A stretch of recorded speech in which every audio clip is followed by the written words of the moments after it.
Israel has said that, since the first time since the aftermath of the Yom Kippur War has openly gone across the Golan Heights and said it's creating what it calls a temporary buffer zone. How do you feel about this? I mean, the UN has said that it's a violation.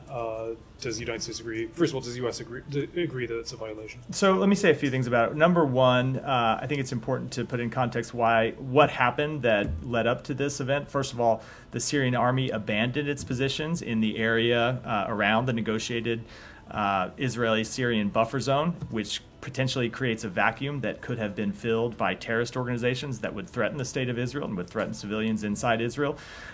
Every country has the right to take action against terrorist organizations, and every country, I think, would be worried about a possible vacuum that could be filled by terrorist organizations on its border, especially in volatile times, as we obviously are in right now in Syria. The second thing that is important is that Israel has said that these actions are temporary to defend its borders. These are not permanent actions. And so ultimately, what we want to see is lasting stability between Israel and Israel and Syria. And that means we support all sides upholding the 1974 disengagement agreement. Do you feel that they're holding up that disengagement agreement? Well, look, this is a temporary action that they have taken in response to actions by the Syrian military to withdraw from that area. Now, what we want to see ultimately is that agreement fully upheld, and we will watch to see that Israel does that. They have said that this is a temporary action, and we're going to be watching what steps they take in the coming weeks. You're saying watching what steps they'll take. I mean, do you want them to take So of those course, steps? we will be engaging with them as well. But ultimately, it's important that there is security along that border. Right now, there was potentially a vacuum created by the withdrawal of Syrian forces.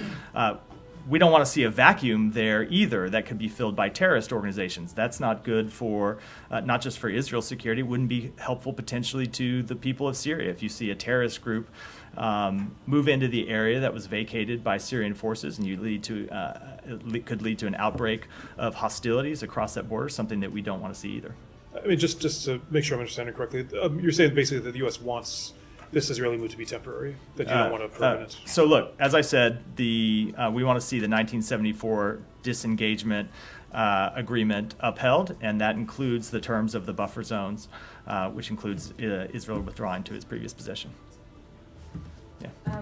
Just on that quickly, did Israel give you a heads up before doing that? We have been consulting with them about the situation. I'm not going to speak to the contents of those private diplomatic conversations. Did they describe what temporary would look like? Is it 6 months, 1 year, or 30 years? I'm not going to get into those diplomatic conversations. Okay.